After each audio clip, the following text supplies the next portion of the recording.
Hi friends, அஸ்ஸலாமு அலைக்கும். இந்த வீடியோவில் சூப்பராக ஒரு முட்டை குழம்பு எப்படி வைக்கிறதுன்னு பார்க்கலாமா. ஃபஸ்ட்டு பேனில் ஆயில் ஹீட் பண்ணிக்கோங்க. பட்டை, கிராம்பு, சோம்பு, ஏலக்காய் எல்லாம் சேர்த்துட்டு வெங்காயம், பச்சை மிளகா, கருவேப்பிலை, கொத்தமல்லி சேர்த்து நல்லா வதக்கிக்கோங்க.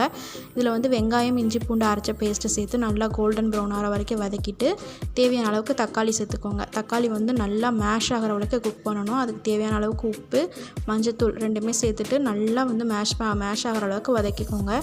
வதக்கிட்டு இப்போ இதுக்கு தேவையான மசாலா சேர்த்துக்கலாம். 1.5 டீஸ்பூன் மிளகாய்த்தூள், 2 டீஸ்பூன் மல்லித்தூள் சேர்த்துட்டு ஆயில் பிரிஞ்சு வர வரைக்கும் ஃப்ரை பண்ணிக்கோங்க. அதுக்கப்புறம் வந்து தேங்காய், முந்திரி, சோம்பு, கசகசா அதை அரைச்ச பேஸ்ட்டு சேர்த்துட்டு தேவையான அளவுக்கு தண்ணி சேர்த்து நல்லா கொதிக்க விடுங்க. குழம்பு நல்லா கொதிச்சதுக்கப்புறமா நான் வந்து இன்றைக்கி உருளைக்கிழங்கு சேர்த்து பண்ணுறேன். ஸோ உருளைக்கிழங்கையும் போட்டுட்டு நல்லா வேக விட்டுருங்க. உருளைக்கிழங்குலாம் வெந்ததுக்கப்புறமா இந்த மாதிரி முட்டையை வந்து பவுலில் உடச்சி ஊற்றி இந்த மாதிரி குழம்புல வந்து சிம்மை வச்சுட்டு ஊற்றுங்க.